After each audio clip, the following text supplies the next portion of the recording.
Hola a todos, mi nombre es Germán Cruz Solano, estudiante de la Facultad de Cultura Física, Deporte y Recreación de la Universidad de Santo Tomás del sexto semestre. En este video les vengo a hablar sobre algunos aspectos importantes para el entrenamiento deportivo, los cuales son resíntesis de ATP, adaptación, VO2 max, sistemas de entrenamiento, pilares de entrenamiento e instrumentos de medición. Empezamos con resíntesis de ATP. Para empezar, existen tres tipos de músculos: el músculo liso, el músculo estriado y el músculo cardíaco. Pero nos vamos a centrar en el músculo cardíaco, el cual contiene miofibrillas. A su vez, esas miofibrillas contienen miocina, actina, troponina y tropomiosina. Y el músculo estriado contiene sarcolema y retículo sarcoplasmático, el cual mitiga los impulsos nerviosos que ingresan de los túbulos T.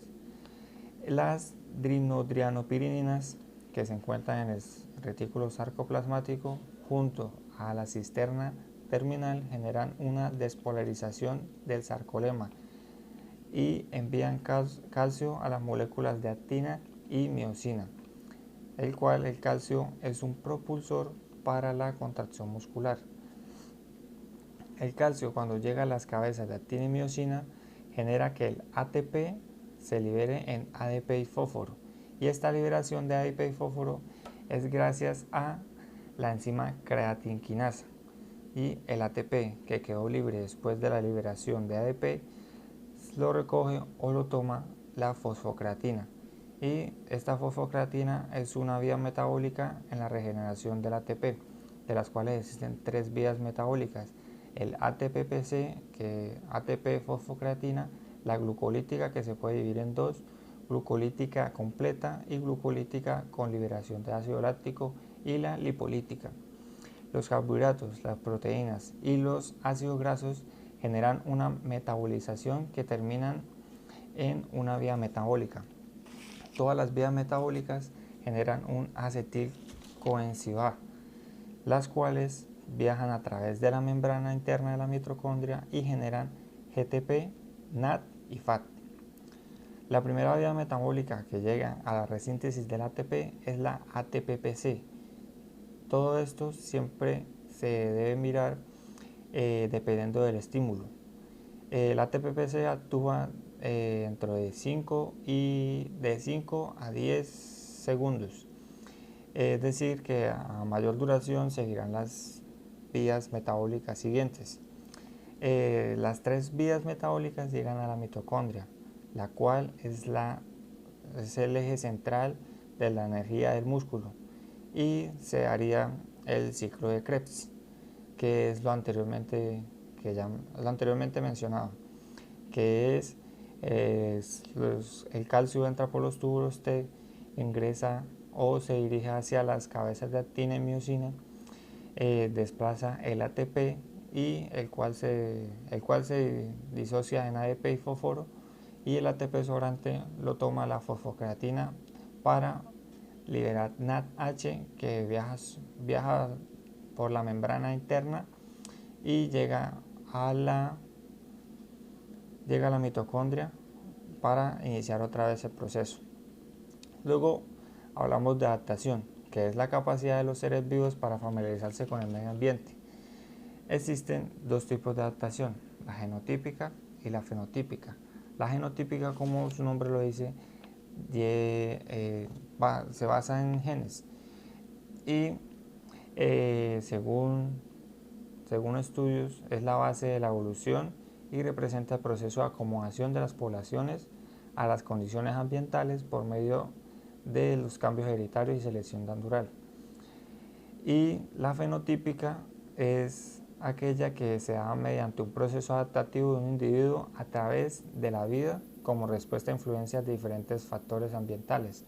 Es decir, dependiendo del lugar de donde se crió la persona, va a haber un fenotipo diferente. Es decir, una persona que viva en un clima cálido o una persona que viva en un clima frío no va a tener el mismo color de piel a una persona que viva en un clima caluroso. es decir, la piel va a ser de un tono más oscuro en el caso del clima caluroso a el caso del clima frío. También existe la epigenética, que es el comportamiento de los genes o el estudio del comportamiento de los genes. Los influyentes del proceso fenotípico son los factores adicionales, que son medios sociales, pueden ser medios sociales, la recuperación, etc. La actividad competitiva, se divide en estructuras, fases, sesiones, cargas, etc. Y el proceso del entreno en su totalidad, que son los medios que se utilizan, los métodos, la conducción, las fases, las sesiones, etc. Los cambios del fenotipo se sustentan en la morfofisiología, motores psíquicos, en los motores y en los psíquicos. Morfofisiología, morfológico se entiende como cambios estructurales a nivel del músculo, motores y psíquicas. Seguimos con los principios de adaptación. Principio de adaptación, hablamos primero de la influencia del entorno, luego la predisposición, que es la capacidad del individuo para adaptarse al entorno. La dirección específica del músculo, esto es importante debido a que el entrenador debe saber qué cargas aplicar, cuándo aplicarlas, y se deben respetar las variables o los tiempos de descanso para tener una carga bien dirigida hacia el individuo. El esfuerzo y descanso, el descanso se da más que todo en la fase de sueño, que es durante la noche, donde el sistema se recarga, el cuerpo se recarga y se recupera en su totalidad. El empleo de diversas clases de esfuerzos, esto es variar, tener un método ondulatorio, no tener siempre los mismos esfuerzos, y variar esto para que no haya una adaptación del sistema corporal y así seguir con una progresión. Correspondiente priorización del esfuerzo y alineación específica. Luego hablamos del VO2 max, que es la capacidad pulmonar de cada individuo frente a un esfuerzo o a un ejercicio. Esta capacidad pulmonar va ligada al peso, es decir, una persona que tenga mayor peso corporal va a tener un VO2 max más bajo, y a su vez una persona que tenga poco peso corporal o menos peso corporal va a tener una mayor cantidad de VO2 max. ¿Esto para qué nos sirve? Nos sirve para mejorar la frecuencia cardíaca y para ver cómo se comporta el sistema mitocondrial, el calcio y el ADP y demás sistemas energéticos que se desenvuelven en una exigencia de un ejercicio. El VO2 max se comporta en paralelo con la frecuencia cardíaca y la ventilación. La ventilación, que es el jadeo de una persona, la inhalación y la exhalación de manera constante. El VO2 max, a medida que aumenta la frecuencia cardíaca, aumenta el VO2 max, aumenta el consumo de oxígeno y a su vez aumenta la ventilación. Cuando la frecuencia cardíaca pasa un umbral, la ventilación es mayor, es decir, que el sujeto no puede hablar no puede conversar mientras está haciendo el ejercicio, es decir, que es muy exigente. Y a su vez el consumo de oxígeno disminuye y aumenta la exhalación de dióxido de carbono, lo cual, cuando sucede esto, es porque se sobrepasó un umbral. Que el umbral señala que cuando hay hay una mayor presencia de dióxido de carbono y menor presencia de VO2 max o oxígeno, consumo de oxígeno, es que se ha pasado un umbral y esta persona no puede conversar mientras hace el ejercicio en cuestión. Los sistemas de entrenamiento. El sistema de entrenamiento viene desde muchos años remotos atrás y se dividen en estas categorías que tengo acá. El TETRA. son basados en tiempos remotos y en épocas de los romanos, en los cuales todavía no se tenía el concepto de un entrenamiento o un sistema para entrenar, pero se tenía unos ejercicios específicos por día, los cuales son los siguientes. El día número 1 tenían, se hacía un entrenamiento suave de preparación. El segundo día se elevaba la intensidad, el tercer día se descansaba o se realizaban entrenamientos suaves y el cuarto día se trabajaba a mediana intensidad. En Inglaterra, a mediados del siglo XVII y siglo XIX, se formuló, ya se hablaba un poco más de un entrenamiento más estructurado y se basaba más que todo en el trote y la marcha. Ellos iniciaron corriendo media milla a las 5 de la mañana. El entrenamiento duraba todo el día y se recomendaba en ese tiempo hacerlo 4 veces a la por un ciclo de semana con una semana de descanso en baños turcos. Entonces el entrenamiento era el siguiente: a las 5 de la mañana se iniciaba corriendo media milla a máxima velocidad. Terminado la media milla, se trotaba 8 kilómetros. Terminados esos 8 kilómetros se desayunaba con carne, pan negro y cerveza. Después del desayuno se corría de 8 a 13 kilómetros, esto ya dependía de la persona. Después de trotar o de correr se tomaba un descanso a mediodía para luego realizar una marcha de unos 6 kilómetros alrededor de las 4 pm. Se realizaba la marcha, la mayor ingesta de alimentos, carne y cerveza después de la marcha e inmediatamente una corrida rápida y se terminaba corriendo lentamente 8 kilómetros. Se daba, como lo mencionaba, en ciclos de 4 semanas, intercalando una semana de descanso con baños turcos. El mayor número o promedio de kilómetros recorridos en una semana de entrenamiento que lo tomaron como 6 días fue en 1888 por George Littlewood de Inglaterra, que en una semana, en 6 días, recorrió 1003 kilómetros con un promedio de 107 kilómetros por día. Es decir, esta persona todos los días se levantaba a recorrer 107 kilómetros diarios durante 6 días. Luego vamos con Estados Unidos. En Estados Unidos avanza de 1850 en adelante, ya no se tomaba o se redujo el volumen del entrenamiento, es decir, ya no se enfocaba tanto en recorrer largas distancias durante un mayor tiempo o X cantidad de tiempo. Los impulsores de esto fueron Mike Murphy, Lance Robertson y Dean Crowell. Ellos redujeron el volumen de entrenamiento y en esta época apareció el entrenamiento fraccionado o método fraccionado. Ellos hablaban de que el entrenamiento iba dirigido más que todo a atletas de medio fondo, fondo y superfondo en ese tiempo. Redujeron el volumen y se manejaban los primeros conceptos de entrenamiento ajustados al principio de intervalos, que era tempo training, se lo llamaban en ese tiempo, que era intercalar pausas entre corridas, es decir, dar unos trotes de 100, 400 yardas, una milla, media milla, un cuarto de milla y descansar para dar el siguiente ejercicio o la siguiente repetición.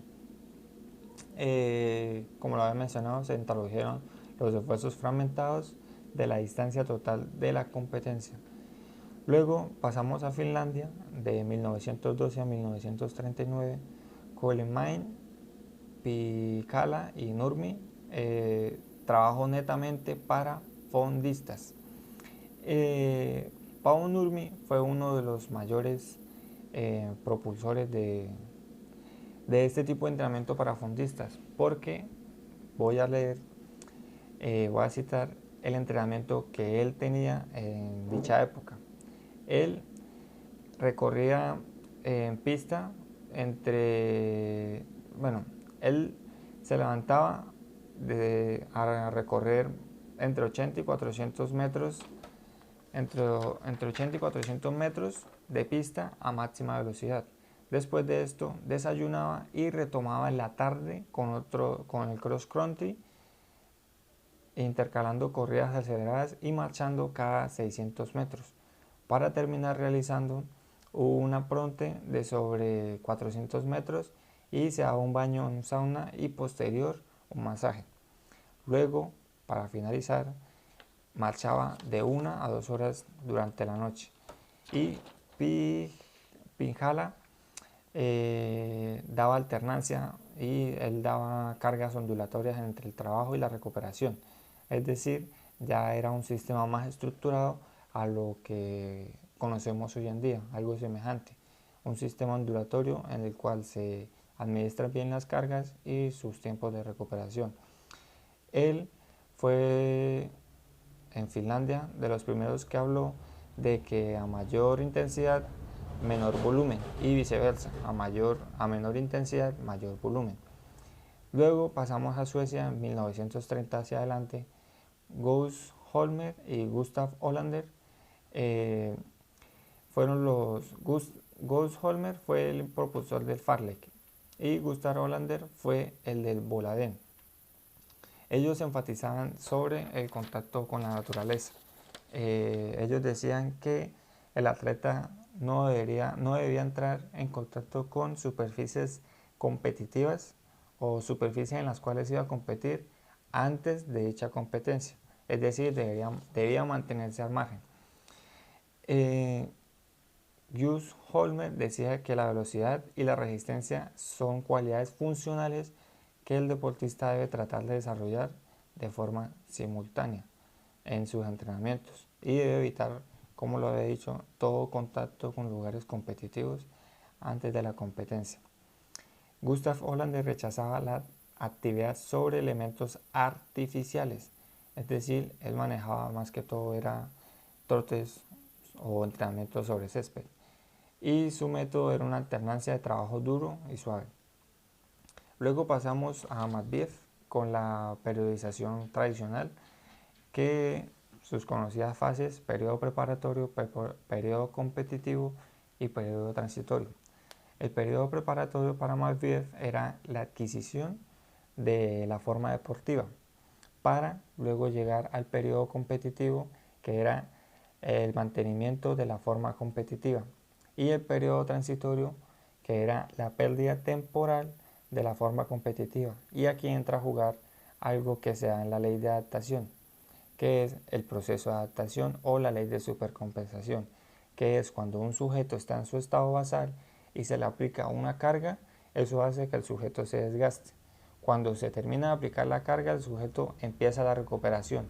Para esa recuperación se debe dar un tiempo estipulado, que eso viene adecuado tanto a la carga que se dio como a la fisiología del individuo. Una vez terminada la recuperación, en el punto más alto de él se debe aplicar la otra carga para otra vez empezar con el desgaste y así sucesivamente para ir progresando.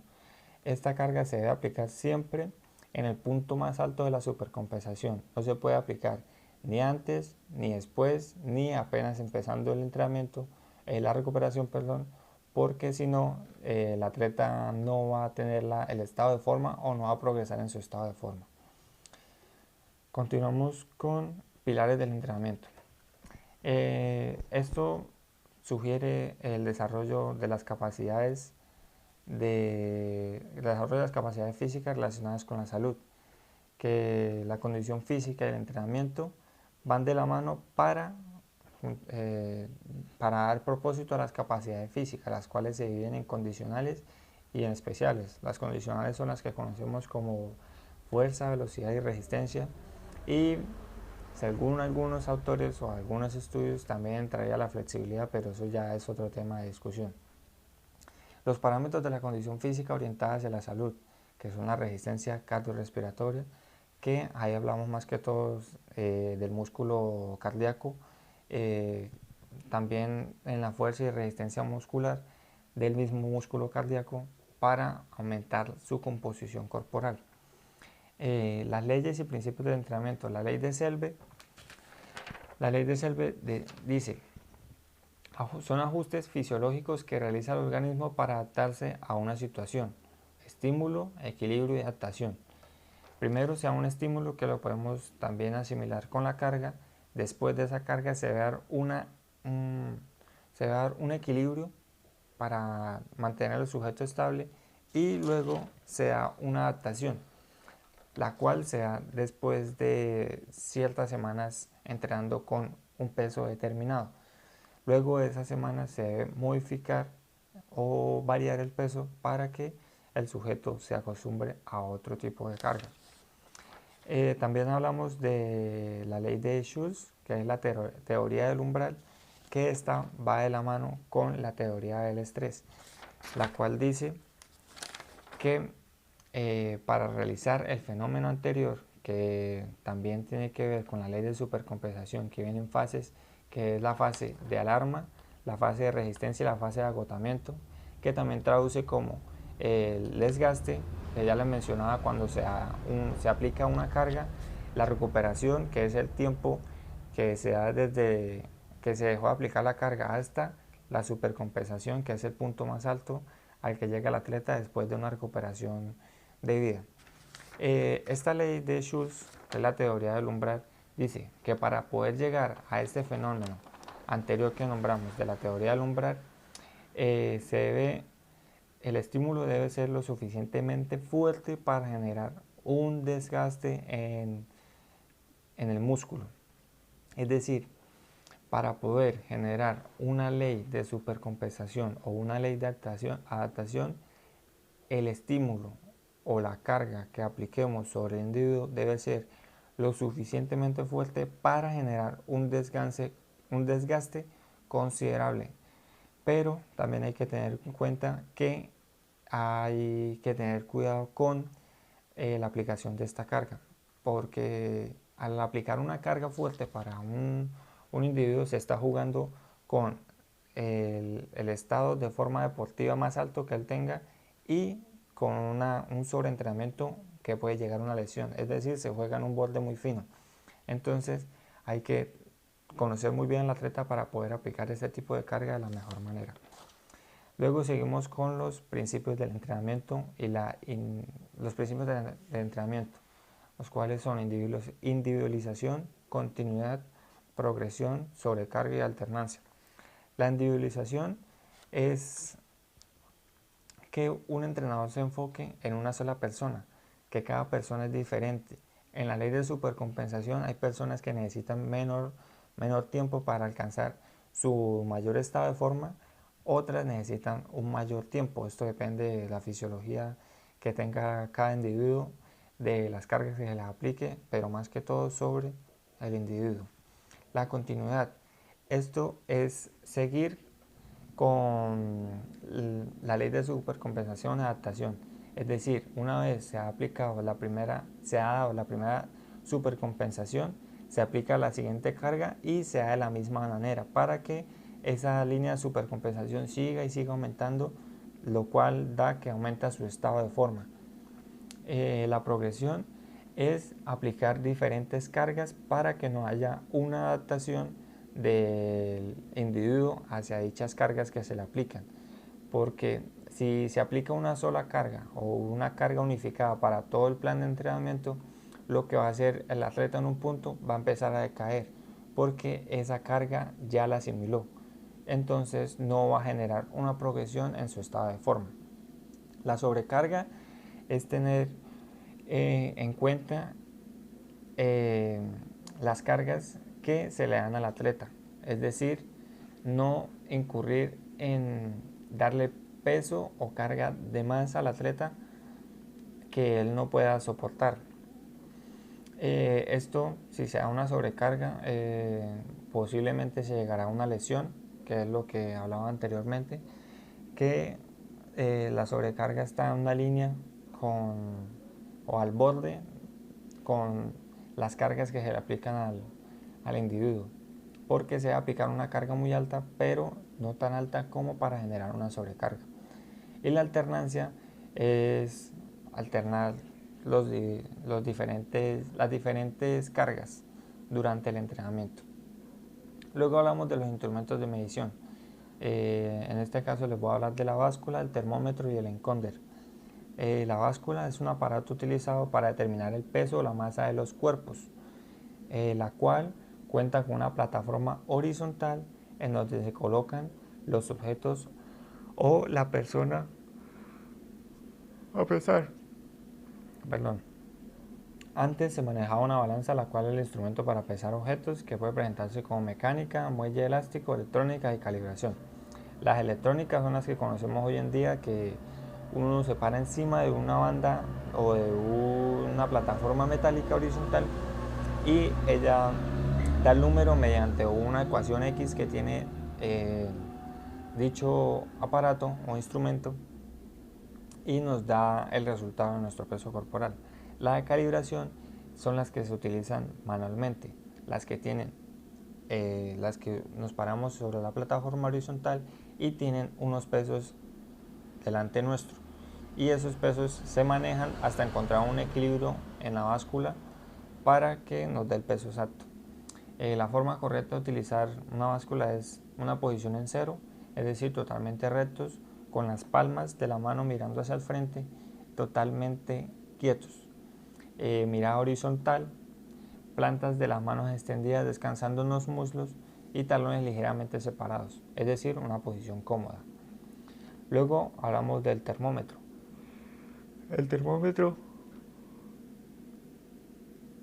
disculpen, el termómetro es utilizado desde el siglo XVI por Galileo. Es un tubo de vidrio que se utiliza para medir la temperatura. El termómetro también viene en diferentes tipos.